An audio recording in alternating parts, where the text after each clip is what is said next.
أين اختفت الحقيقة في أزمة فينيسيوس وبريستياني؟ عادت كرة القدم لتلطخ وجهها من جديد بمداد العنصرية القبيح، وهذه المرة في ليلة كان من المفترض أن تكون احتفالية بامتياز في ملعب النور بالبرتغال. ولم يكن هدف الفوز الذي سجله فينيسيوس جونيور في شباك بنفيكا مجرد رقم في سجلات دوري الأبطال، وإنما صار شرارة لأزمة أخلاقية كبرى أوقفت المباراة ل10 دقائق كاملة ودفعت بالفريق الملكي للتفكير في الانسحاب. وبالتأكيد لا تعتبر العنصرية مجرد كلمة تقال في لحظة غضب، بل هي جريمة ترتكب في حق الإنسانية قبل أن تكون في حق الرياضة.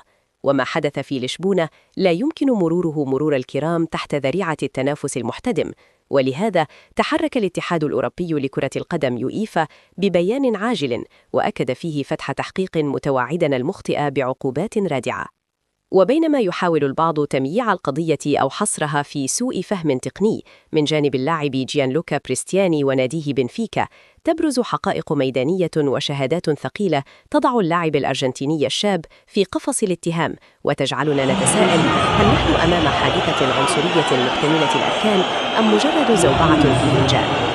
أولى الدلائل التي تقربنا من تصديق رواية النجم البرازيلية هي ردة فعله المباشرة والعفوية عقب الاحتكاك بكريستيانو.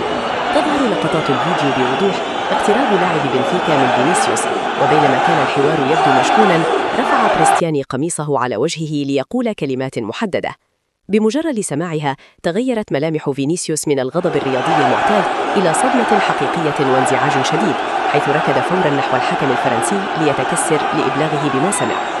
هذه الاستجابة اللحظية والمطالبة بتفعيل بروتوكول مكافحة العنصرية لا تبدو كفعل تمثيلي، بل هي صرخة لاعب ذاق مرارة هذا الظلم مرارا في الملاعب الإسبانية. وكما قال ميكال ريتشاردز في استوديو CBS، فينيسيوس جونيور لا يمكن أن يكذب في أمر كهذا، فالحزن الذي بدا على وجهه عقب المباراة يؤكد أن الطعنة كانت عميقة وتجاوزت حدود الاستفزاز الكروي المعتاد. يتمثل الدليل الثاني في الموقف الضعيف لجيانلوكا بريستياني وناديه بنفيكا، فاللاعب تعمد إخفاء فمه بقميصه أثناء توجيه كلماته لفينيسيوس، وهو سلوك يثير الريبة ويشير إلى محاولة مسبقة لإخفاء الأدلة عن الكاميرات وقراء الشفاه. أما دفاع نادي بنفيكا فقد جاء غريباً وبيروقراطياً، حيث ركز النادي في بيانه وفيديو الفجر الذي نشره على نفي رواية الشهود مبابي وتشواميني بحجة أن المسافة كانت بعيدة جداً لسماع ما قيل، متجاهلين تماماً جوهر الواقعة بين اللاعبين. ويعكس التركيز على المسافة بدلاً من تبرئة ساحة اللاعب من الكلمات نفسها ضعف الموقف الدفاعي، فبدلاً من تقديم دليل براءة قاطع ذهب النادي للتشكيك في حواس الخصوم. وقد انتقد ويسلي شنايدر هذا التصرف بحدة قائلاً: على بريستياني أن يكون رجلاً ولا يغطي فمه، إذا كنت ستقول شيئاً فقله دون الاختباء. تأتي شهادة كيليان مبابي لتعزز موقف فينيسيوس بشكل حاسم، فهي لم تكن شهادة ظنية بل كانت تفصيلية وواضحة.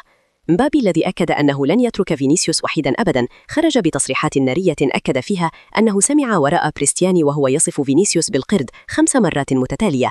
لم يكتفي مبابي بالشهادة على اللفظ، بل هاجم شخصية بريستياني قائلاً: هذا الشخص ليس زميلاً محترفاً ولا يستحق اللعب في أفضل مسابقة في أوروبا.